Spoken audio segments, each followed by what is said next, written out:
দুইটা পরোটার জায়গায় তিনটা পরোটা খেয়ে লাইছো, আর একজনের রেজিক তুমি মেরে দিছো। তুমি এটা একটা কাম করলা? যুবরাজ ভাই কেমন আছেন? আসসালামু আলাইকুম।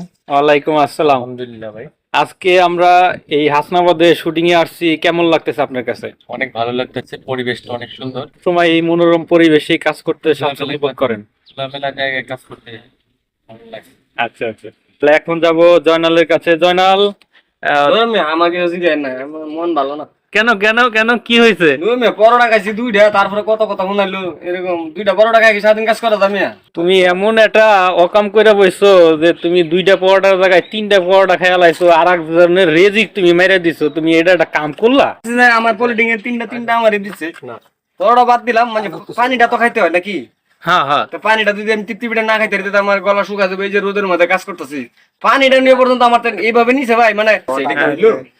এই যে আমাদের রুহুল ভাই এখন ড্রেস আপ পরবে। ক্যারেক্টারে যে ড্রেস আপটা সিকোয়েন্সের যেটা ডিমান্ড করতেছে, তো খুব শীঘ্রই তাড়াতাড়ি রেডি হইতেছে। আমরা কিছুক্ষণ পরেই আমরা শুটিং করতে যাব।